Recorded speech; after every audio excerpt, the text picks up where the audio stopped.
Olá, paz do Senhor, este é o seu canal EBD Viva, me chamo Pastor Júnior Pimentel e o propósito do nosso canal é trazer as lições bíblicas da escola dominical toda semana para os irmãos na íntegra, inclusive agregando valores com os nossos comentários, nossas contribuições. Sejam muito bem-vindos, é uma honra tê-los conosco e ter a sua audiência.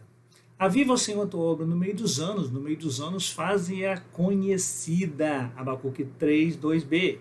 A faixa etária que nós estamos aprendendo é adultos, e o tema desse trimestre é Aviva a tua obra, o chamado das Escrituras ao quebrantamento e ao poder de Deus. Eu te convido a ficar conosco, ganhar tempo, fixar o conteúdo da lição, e também peço que você compartilhe o nosso material, porque assim nós faremos crescer o reino de Deus. Pela graça de Deus, dirigidos pelo Espírito Santo, teremos um aprendizado aqui conjunto na obra do Senhor.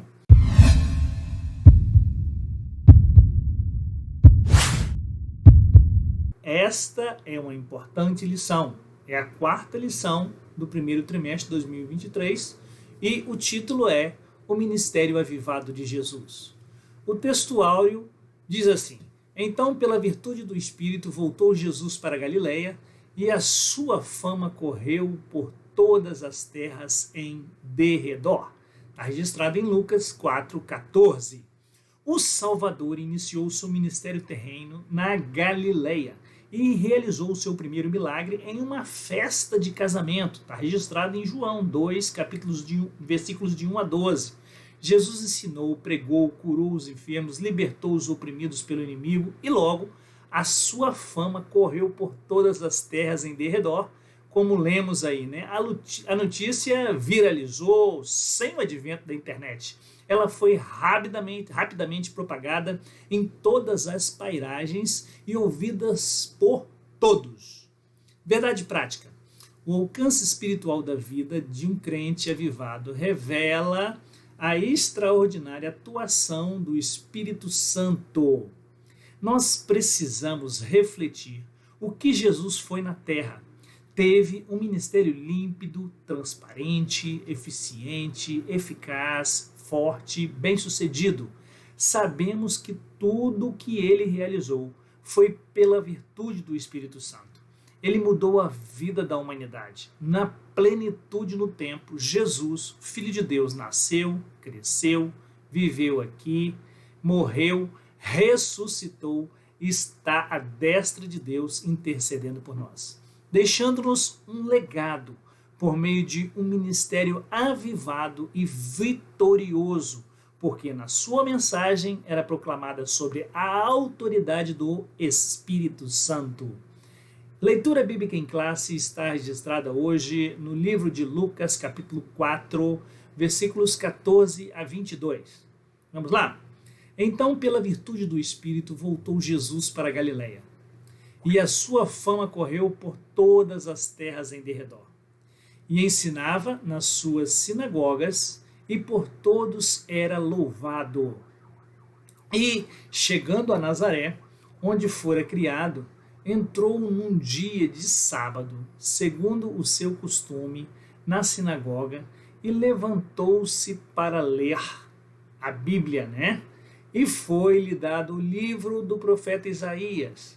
E quando abriu o livro, achou o lugar em que estava escrito: O Espírito do Senhor é sobre mim, pois que me ungiu para evangelizar os pobres, enviou-me a curar os quebrantados de coração, a pregar a liberdade aos cativos, a dar vista aos cegos, a pôr em liberdade os oprimidos, a anunciar o ano aceitável do Senhor. E cerrando o livro e tornando a dá-lo ao ministro, assentou-se e os olhos de todos na sinagoga estavam fitos nele. Então, começou a dizer-lhes: Hoje se cumpriu essa escritura em vossos ouvidos. E todos lhe davam testemunho e se maravilhavam das palavras de graça que saíam da sua boca. E diziam: não é este o filho de José? Este é o Cristo, Filho de Deus encarnado, 100% homem, 100% Deus, que nós vamos estudar o seu ministério hoje. Porque as armas da nossa milícia não são carnais, mas sim poderosas em Deus para a destruição das fortalezas. Paulo escrevendo a segunda carta aos Coríntios, capítulo 10, versículo 4. Nós precisamos ter consciência disso. Estamos travando uma batalha no mundo espiritual e precisamos estar avivados como Jesus Cristo. Vamos ao objetivo da lição de hoje? Número 1 é apresentar Jesus e a pessoa do Espírito Santo. 2, explicar a importância da oração no ministério de Jesus Cristo. E 3, conscientizar que Jesus teve uma vida na unção do Espírito Santo. Já estudamos nas lições anteriores e aprendemos que precisamos, além de estudar, ter uma vida de obediência à palavra. Uma vida também de oração, jejuando, orando, seguindo o exemplo de Jesus. Precisamos refletir a imagem de Cristo. A palavra-chave da lição de hoje é Jesus, a chave mestra. Vamos então à introdução da lição de hoje. Jesus iniciou seu ministério na Galileia, provocando grande repercussão diante do povo. E isso nós lemos na leitura bíblica em classe, pois a sua fama correu por todas as terras em derredor. Isso aconteceu por quê? Pela virtude do Espírito. É isso que o comentarista nos traz na introdução. Na virtude do Espírito Santo, Jesus voltou para Galileia. Ainda nós veremos na lição de hoje o impacto do ministério do Senhor sobre o povo, além de um ministério avivado. Sua mensagem era proclamada sobre a autoridade do Espírito Santo. Ao mesmo tempo, quando pregava na sinagoga, Jesus sofreu grande desconfianças por partes dos que o ouviam ali. E ele declarou a sua missão. E houve grande oposição à sua pessoa, principalmente pelos fariseus, ao ponto de expulsarem-no da cidade. E todos na sinagoga, ouvindo essas coisas, se encheram de ira, está escrito.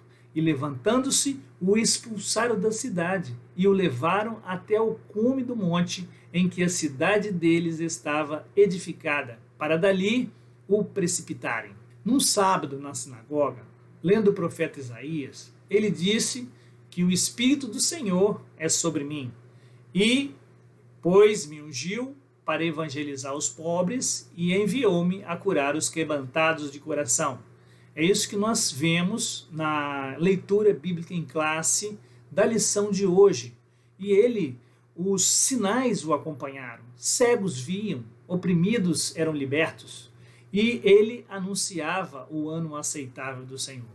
Era essa a razão principal que Jesus, em sua mensagem, ele trazia aos escribas, aos fariseus, que se baseavam ali no legalismo puro e simples, frio e calculista. Mas Jesus já promoveu ali um verdadeiro avivamento, chamou aqueles homens de sepulcros caiados. E este evangelho chegou até nós porque o Espírito Santo o ungiu e o trouxe a esse mundo. E Deus vela a sua palavra. E a sua gloriosa missão aqui no mundo foi trazer-nos a verdade, porque ele é a verdade e ele é a vida. E ele veio para dar vida e vida com abundância. Um pregador da palavra que nasceu no ano de 1703 e faleceu em 1758, chamado Jonathan Edwards, pregou um dos mais importantes e conhecidos sermões nos Estados Unidos. O sermão mudou a vida dos que o ouviram, e este avivamento ilustra com detalhes o sofrimento dos pecadores no inferno e a ira de Deus, que mesmo indignado, era misericordioso para com seres humanos. Mesmo sem ênfase dramática, John Edwards impactou os ouvintes de forma extraordinária. Os pecadores e a ira de um Deus indignado. Esse foi um dos sermões que ele pregou. E aí, essa prática, irmãos, que foi habitual na época, esses sermões, né, chamavam as pessoas por meio de severos e intensos e dramáticos sermões que buscavam alertar e converter as pessoas, tirando-as da cegueira do pecado. Muitas das vezes, os nossos púlpitos hoje estão procurando um avivamento banalizado, mas a verdade nua e crua da palavra de Deus é que nós precisamos de uma vida de oração, precisamos de uma vida de intercessão, precisamos de uma vida de leitura da palavra, precisamos de uma vida de consagração, precisamos de uma vida buscando ao Senhor enquanto nós podemos nos achar, porque Ele procura verdadeiros adoradores que o adorem em espírito e em verdade. E precisamos estar com a chama acesa no altar e ela não se apagará. Jesus e a pessoa no Espírito Santo. Subtópico 1, o Espírito Santo na vida de Jesus. Muito bem, vamos então iniciar aqui. O comentarista foi muito didático, né, que ele separou aí em 3 letras. Né? No nascimento, letra A, o anjo Gabriel deu a seguinte notícia a Maria: descerá sobre ti o Espírito Santo e a virtude do Altíssimo te cobrirá com a sua sombra, pelo que também o santo que de ti há de nascer será chamado Filho de Deus. Está lá em Lucas, capítulo 1, versículo 35. Aqui nós vemos o papel do Espírito Santo como o executor divino do mistério, na verdade, da encarnação sobre a virtude do Espírito Santo. Nosso Senhor se tornou Emanuel. Isso significa o quê? Deus conosco. O que Deus se fez homem e habitou entre nós aqui no mundo. E se fez menor que os anjos. Morreu na cruz para nos salvar. Antes, né, o sangue que encobria pecados na morte dos cordeiros, agora tira o pecado do mundo na pessoa do Cordeiro de Jesus. No batismo, antes de iniciar o seu ministério na Galileia, Jesus submeteu-se ao batismo de João, no Rio Jordão. Ao sair da água, viu o Espírito de Deus descendo como pomba e vindo sobre ele, e eis que uma voz do céu dizia: este é o meu Filho amado, em quem me comprazo. Está lá escrito em Mateus, capítulo 3, 16 e 17. Era uma manifestação da Santíssima Trindade. O Pai declarando Jesus como seu Filho amado. O Filho Jesus saindo da água. E o Espírito Santo materializado na forma de uma pomba, descendo sobre ele. Este é o Deus que nós servimos. No batismo de Jesus, na sua infância, ele foi criado pela sua mãe e pelo seu pai adotivo José. Jesus foi um menino educado segundo a lei de Moisés. Ao 8º dia de nascido, foi apresentado no templo. E lá, desde o seu nascimento perseguido, né, onde foi circuncidado. Na sua adolescência, certamente auxiliou seu pai na carpintaria, pois ao iniciar o seu ministério, ainda jovem, era conhecido como o carpinteiro filho de Maria. Está lá em Marcos, capítulo 6, versículo 3. Antes de começar a proclamar o seu evangelho, Jesus submeteu-se ao batismo para o arrependimento, realizado por João Batista no Rio Jordão, e ao sair da água nós vimos aí, né, descendo sobre ele a pomba, e a voz de Deus dizendo que ele era o Filho amado em quem ele se comprazia. Então, podemos aqui, né, estarmos mais uma vez, né, aí sublinhando a importância do batismo. Né? Essa importância do batismo, irmãos, não pode ser jamais banalizada, porque quando um crente desce as águas batismais, ele morre para o mundo, e ele, ao emergir da água, ele nasce para Deus, com uma nova vida, e ele está proclamando naquele momento para o mundo que Jesus é o Senhor da vida dele. Então, precisamos estar enfatizando a importância do batismo, não só nas águas, mas também o batismo com o Espírito Santo, para que nós sejamos verdadeiramente avivados aqui na terra. O comentarista também traz um outro ponto, que é na tentação. Depois do batismo, Jesus foi conduzido pelo Espírito ao deserto para ser tentado pelo diabo, né? E ali experimentou o jejum de 40 dias. Ao final dos 40 dias, chega o inimigo lá para o tentar, e justamente na hora que ele tem fome, né? E todas as investidas satânicas, Jesus foi vencedor pela palavra de Deus. Precisamos seguir as pisadas do Mestre. Cada ataque do Senhor, ele respondia: está escrito. Assim, fica claro que o Senhor Jesus sublinha a importância da presença do Espírito Santo na vida dele, e o resultado das provações não seria satisfatório se ele não estivesse linkado no Espírito. Na tentação de Jesus, após o batismo nas águas, Jesus, então, ao ser conduzido para o deserto, para ser tentado, ali, então, nós verificamos aquela situação que aconteceu. Mas ele estava com fome material, de pão aqui da terra, mas ele estava alimentado, estava conectado com o Pai. Precisamos viver uma vida de conexão com Deus. Precisamos viver uma vida conectada. E como nós vivemos uma vida conectada com Deus? Nós vivemos uma vida conectados com Deus por meio da leitura da palavra e por meio da oração. E aí, irmãos, com uma vida separada do mundo, vivendo para Deus, tendo Jesus como nosso único e suficiente Salvador, o único caminho e administrador da nossa vida aqui na terra. Nós não podemos dar um passo sem estar dando esse passo segundo a vontade de Deus, por meio do seu Filho Jesus e do Espírito Santo. Número 2, o Espírito Santo no ministério de Jesus. Com cerca de 30 anos, então, Jesus iniciou o seu ministério terreno, depois de voltar do monte da tentação. Ele foi tentado, provado, e aí, depois que ele foi provado lá no deserto da Judéia, e aí vem para Galileia, como está escrito na nossa leitura bíblica em classe da lição de hoje, mostra que Jesus foi ungido pelo Espírito para evangelizar os pobres. Por isso, o Senhor veio tocar o coração do homem. E ainda mais, ele também fez um convite aos cansados e oprimidos e sobrecarregados. E ele apregoou a liberdade aos cativos, aos que estão sujeitos à escravidão do pecado, pensando que vivem uma vida de liberdade, mas estão escravizados. E Jesus, então, ele liberta o pecador. E pôs em liberdade dessa forma, por meio da palavra e da aceitação de Jesus.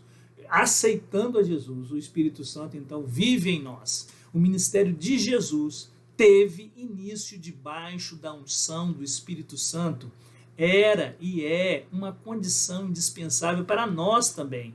Jesus cumpriu a sua missão na terra quando haveria de se enfrentar todos os tipos de oposição que surgiriam aqui, que ele podia imaginar, principalmente da parte dos líderes religiosos que o perseguiam na época, por inveja. Por muitas vezes Jesus foi perseguido e ameaçado de morte. Todavia, como ele estava debaixo da unção do Espírito, do Espírito Santo de Deus, ele pôde iniciar a sua obra, desenvolvê-la e concluí-la.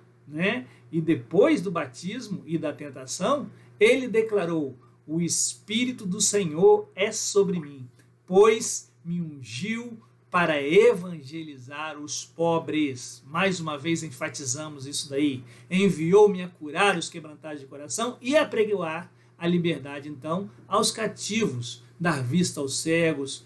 Então, os milagres o acompanharam. Muito bem, no decorrer da lição de hoje, estamos aprendendo sobre o ministério de Jesus. Jesus e o Espírito Santo, nós trazemos aqui um aditivo aqui para a lição. Jesus tem a chave do derramamento do Espírito Santo.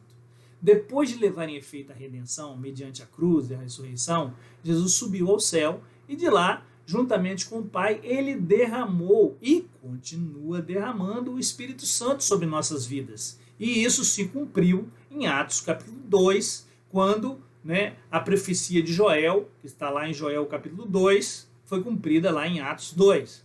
Essa é uma das maneiras importantes de hoje conhecermos a Jesus, na qualidade de doador do Espírito Santo.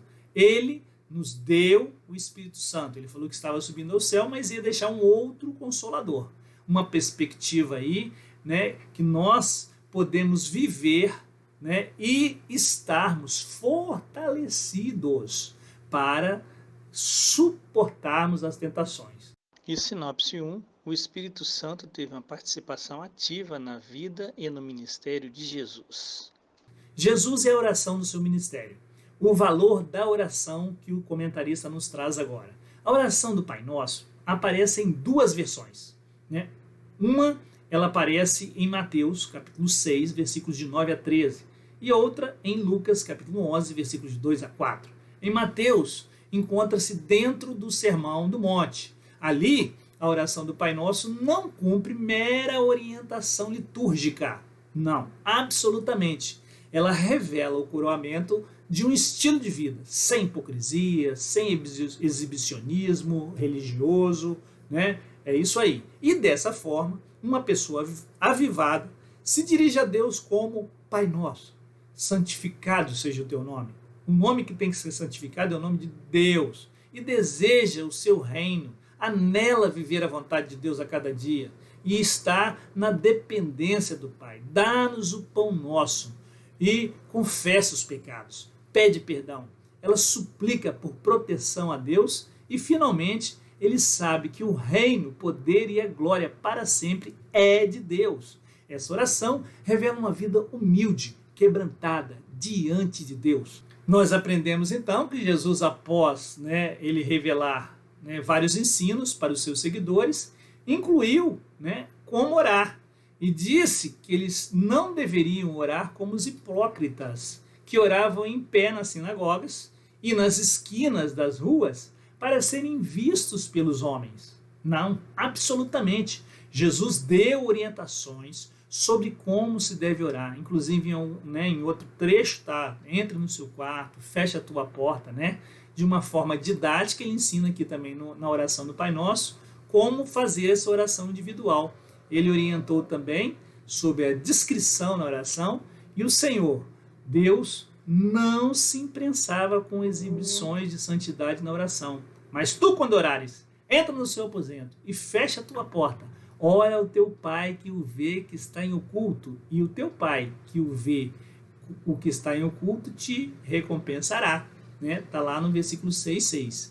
E ainda exortou para não se imitar os hipócritas que usavam de repetições sem sentidos. E orando, não useis as vãs repetições como os gentios que pensam que por muito falarem serão ouvidos. Não vos assemelheis, pois, a eles, porque o vosso Pai sabe o que vos é necessário antes de vos pedirdes. Em seguida, ensinou a oração padrão, que é a referência para todas as outras. E é interessante, irmãos, nós aprendermos aqui a oração do Pai Nosso, que diz assim, o Pai Nosso que está no céu, santificado seja o teu nome, venha a nós o teu reino, seja feita a tua vontade, tanto na terra como no céu. O pão nosso de cada dia nos dai hoje, perdoa-nos as nossas dívidas, assim como nós perdoamos aos nossos devedores, não deixeis cair em tentação, mas livrai-nos do mal. Amém. Então, irmão, porque teu é o reino, o poder e a glória para sempre. Amém. Completinha. Está registrada em Mateus, capítulo 6, de 9 a 13. É muito importante nós aprendermos que o quebrantamento vem por meio de uma vida de oração. A frase Pai Nosso que estás nos céus indica que Deus é santo e majestoso, que tudo na terra está nas mãos dele. Dele é o poder. A linha primeira desse modelo de oração representa uma afirmação de louvor, é um compromisso de honrar o santo nome de Deus. Os cristãos que trazem o santo nome de Cristo devem ser responsáveis por honrá-lo em todos os aspectos das suas vidas. Nós representamos o Senhor. Quando oramos para o nome de Deus seja santificado, nós estamos orando para que o mundo honre o seu precioso nome e aguardamos a volta de Cristo, ocasião que em isso se tornará realidade. Esta é a verdade. O propósito da oração, Jesus conclui a oração como começou, com Deus. Devemos reconhecer 3 verdades gloriosas, como vemos a seguir. Em primeiro lugar, a Deus pertence o reino. O reino é do Senhor e do seu Cristo. O reino não é político, nem é geográfico. É o domínio de Deus e dos seus súditos, e o governo universal é de Cristo nos corações. Em segundo lugar, a Deus pertence o poder. Ele tem todo o poder nos céus e sobre a terra. E seu poder é ilimitado, é todo o poder, não é parte do poder. Ele pode tudo quanto quer, nada lhe é impossível. E em terceiro lugar, a Deus pertence a glória. Para sempre Deus não divide a sua glória como ninguém. A Ele pertence a honra, a Ele pertence toda a glória, a Ele pertence todo o louvor. Ele nos criou para louvor da sua glória, para adoração a Ele, porque Deus se agrada de um coração contrito, agradecido. Ele se agrada e precisamos ser gratos a Deus. A pior situação é a ingratidão, é não reconhecer que Jesus Cristo morreu na cruz pelos nossos pecados. Quando nós o reconhecemos, que o amor de Deus, que pelo seu infinito amor lhe deu seu Filho, nós somos abençoados. Uma vida de oração. E aí, aprendendo sobre o ministério de Jesus, Nos evangelhos nós podemos perceber várias ocasiões de oração no ministério de Jesus. Ele orou para escolher os seus discípulos, fez uma oração de gratidão a Deus, se revelar aos humildes por ocasião dos envios dos 70 discípulos. Isso está registrado em Lucas 10, 21, em Mateus 11, 25.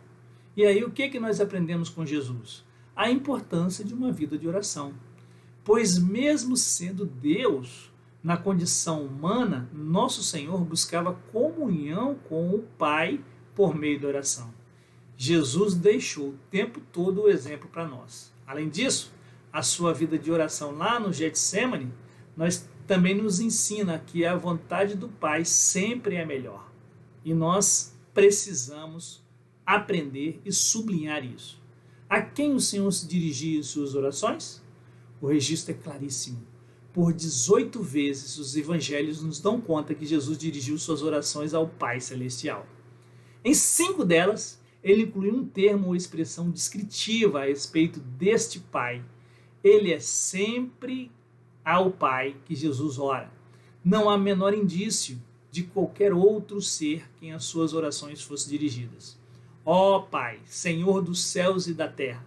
Está lá em Mateus 11, 25, Lucas 10, 21. Meu Pai, em Mateus 26, 39 e 42. Abba, Pai, Pai Santo, Pai Justo, Pai, em Mateus 11, 26.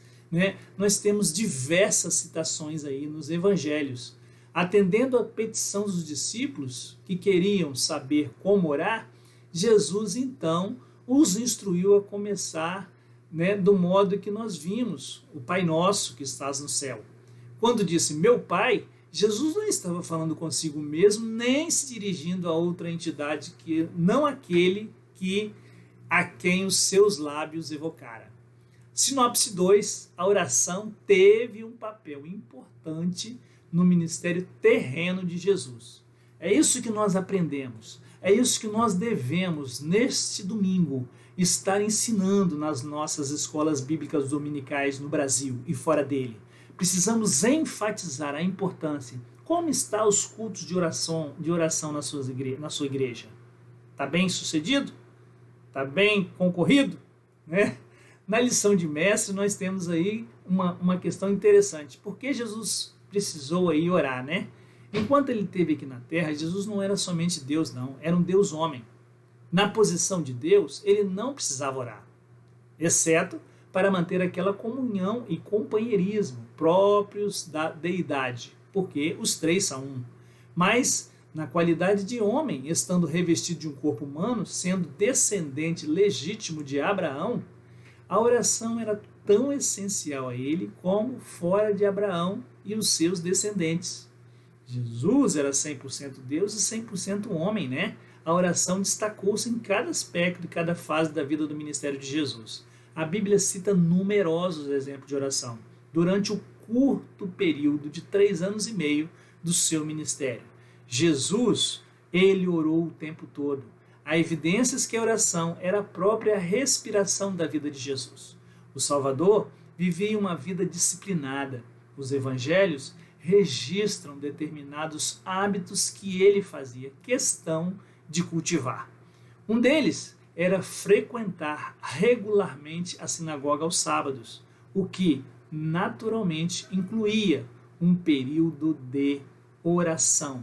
Não é errado pensar que Jesus tinha ido diariamente à sinagoga ou ao templo, dependendo do lugar onde ele estivesse, para dedicar-se à oração. Não. Além disso, dando apoio à ideia da constância de Jesus na oração, nós temos sua declaração direta feita aos discípulos de que os crentes têm o dever de orar sempre e nunca desfalecer. Está lá em Lucas 8:1.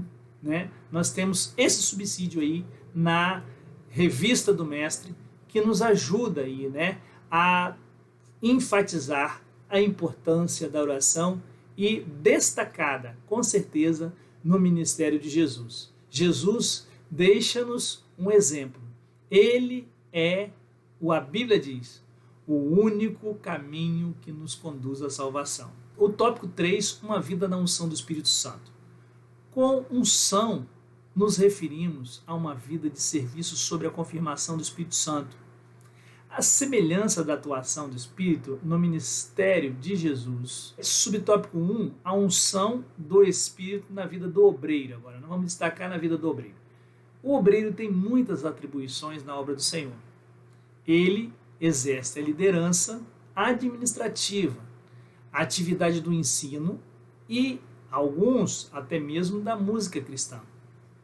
Por isso é muito fácil essas atividades caírem na rotina e se tornarem meramente burocráticas, didáticas, mas o obreiro ungido sabe que o Espírito Santo renova suas forças, não permite que veja a obra do Senhor com um mero olhar humano e, de maneira graciosa, vê a confirmação do seu ministério quando o Senhor salva vidas por meio de uma pregação ungida, quando crentes mudam atitudes por causa de um ensino dirigido pelo Espírito Santo, quando há edificação espiritual por meio de um louvor bem executado na presença de Deus, com um coração contrito, louvando ao Senhor com o coração. Mas todo esse bem do Senhor, inevitavelmente é acompanhado de uma vida piedosa, e por isso o obreiro do Senhor não deve negligenciar a oração, o estudo da palavra, o jejum e uma vida devocional ao Senhor. Está lá em 1 Timóteo 4:7, hein? Esses exercícios piedosos são alimento espiritual diário e permanente de todo obreiro, avivado na obra do Senhor.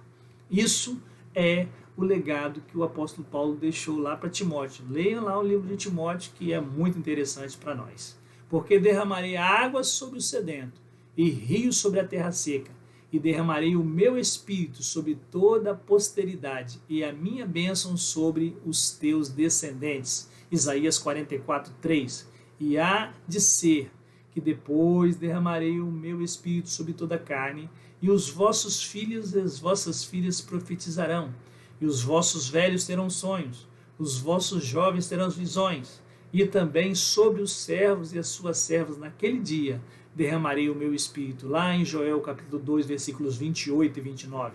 Quando a igreja nasceu, no dia de Pentecostes, Deus começou a chamar pastores para apacentar rebanhos de fiéis que se levantaram ao redor do mundo. E eles irão dar conta do rebanho que Deus colocou em suas mãos. Os pastores devem ser responsáveis pelo cuidado, direção, ensinamentos de uma congregação, devem zelar pela congregação e zelar pelos dons espirituais que estão sobre as igrejas. Líderes necessários que devem ter as suas vidas exemplares. Seus chamados ao ministério é de procedência divina, está lá em Atos 20:28. O seu exemplo é Jesus Cristo. E o poder para fazerem essa incrível obra vem de quem? Do Espírito Santo de Deus. Nós precisamos viver uma vida, mais uma vez eu enfatizo, conectados com o Espírito, e devemos propagar o nome do Senhor. Subtópico 2, a unção do Espírito na vida do crente. Do obreiro já foi, agora do crente. Viver uma vida na unção do Espírito Santo é uma verdade prática para nós, hein? Não é privilégio apenas do que exerce vocação ministerial na igreja local. A palavra de Deus diz que somos o sacerdócio real, chamados para anunciar as virtudes daqueles que vos chamou das trevas para a sua maravilhosa luz. 1 Pedro 2,9. Mais precisamente, Deus chamou cada crente para comunicar o Evangelho em todos os lugares em que seus pés tocassem. Mateus 28,19. Além da grande, Marcos 16,15. Para isso, nós devemos viver uma vida debaixo do Espírito, da unção do Espírito Santo. Então, nós exerceremos influência poderosa em toda a família, na faculdade, trabalho ou em qualquer lugar que nós estejamos, em todas as esferas da sociedade, sendo testemunhas poderosas de Jesus sob a unção do Espírito Santo de Deus. Vamos trazer aqui um breve comentário. Ao longo dos séculos, Deus tem tomado para si o seu próprio povo. Esse povo, diferente de todas as nações do mundo, é um bem precioso para Deus. A herança de Deus. Nós somos enxertados na videira. Existe independentemente de laços nacionais, pois tem um relacionamento especial com Deus. Ele pertence a Deus, que o comprou com o sangue de Cristo. Ele está em nossa vida, em nós conectados nele. Nós não podemos reclamar dos direitos de posse sobre o povo, senão unicamente a Deus. Assim como Deus não divide a sua glória com ninguém, também nós não nos reparte com ninguém. Nós somos dele, só dele. E o nosso valor não é devido a quem nós somos, mas a quem ele é. O valor não está na pessoa possuída, mas do possuidor. A grandeza do cristão está no fato de pertencer a Deus. É Deus que nos rege, porque nós somos propriedades exclusivas de Deus e nós temos dupla cidadania. Nós temos a cidadania terrena e nós temos a cidadania espiritual. Nós precisamos, então, mais uma vez, sublinhar a importância de estarmos refletindo o caráter de Cristo, como nós estamos aprendendo na lição de hoje. E a sinopse 3 é: Jesus teve uma vida sob os serviços, sobre a confirmação do Espírito Santo. Nós, irmãos, chegamos ao final da lição e vamos para a conclusão da lição de hoje. Nessa lição nós vimos que o Senhor Jesus teve um ministério avivado, porque foi ungido pelo Espírito Santo. Ora, se o Senhor Jesus, sendo Deus, foi ungido pelo Espírito Santo, imagine nós, irmãos, para desenvolver o nosso ministério, nós precisamos, como Jesus também, sermos e termos o revestimento do Espírito. Vivamos, pois, uma vida no serviço da causa do Mestre, de modo que o Espírito Santo confirme a nossa vocação. E a leitura de hoje que nós escolhemos para finalizar está em Atos 2, capítulo 14 a 18. Pedro, porém, pondo-se em pé com os 11, levantou a sua voz e disse-lhes: Homens judeus, e todos os que habitais em Jerusalém, seja-vos isso notório, escutai as minhas palavras. Estes homens não estão embriagados, como vós pensais, sendo a 3ª hora do dia. Mas isto é o que foi dito pelo profeta Joel. E nos últimos dias acontecerá, disse Deus, que do meu Espírito derramarei sobre toda a carne, e os vossos filhos e as vossas filhas profetizarão. Os vossos jovens terão visões, os vossos velhos sonharão sonhos, e também do meu Espírito derramarei sobre os meus servos e as minhas servas naqueles dias, e profetizarão. Que palavra maravilhosa! Nós, irmãos, queremos aqui finalizar a nossa lição de hoje, trazendo para os irmãos esta lição maravilhosa. Nós, durante o trimestre, estamos estudando um dos assuntos mais importantes do Evangelho, que é o avivamento da igreja. Primeiro é a salvação, é o plano da salvação, que nós devemos sempre estar focados. E nossas pregações, os nossos púlpitos precisam ser cristocêntricos. Precisam estar centrados em Jesus. E precisamos aproveitar esse trimestre, levantar um clamor para que haja um verdadeiro avivamento, para que o Evangelho não seja banalizado, para que o Evangelho não seja minimizado, mas que o Evangelho seja maximizado na pessoa de Jesus Cristo. Precisamos enfatizar a importância da vida do Mestre aqui na Terra e o exemplo que ele nos deixou, uma vida e um ministério avivado, apenas como estudamos de 3 anos e meio, mas de intensos 3 anos e meio, de uma vida dedicada ao Senhor, Deus Pai. Senhor nosso Deus, nós te agradecemos porque chegamos até aqui, chegamos ao final dessa lição de hoje. Pai, abençoa que nós possamos fazer a tua obra, Senhor, com dedicação. Abençoa que nós possamos, meu Deus, dar o melhor para ti. Pedimos por cada professor, por cada professora, por cada aluno, por cada aluna que estão ao alcance desse vídeo, nesta tarde, noite, manhã, madrugada. Se com cada um, Senhor. Abençoai a cada um poderosamente, não somente a pessoa que está nos ouvindo, nos assistindo, mas também toda a sua família e bem como a minha família também. Em nome de Jesus. Amém. Tenha uma boa semana em nome de Jesus.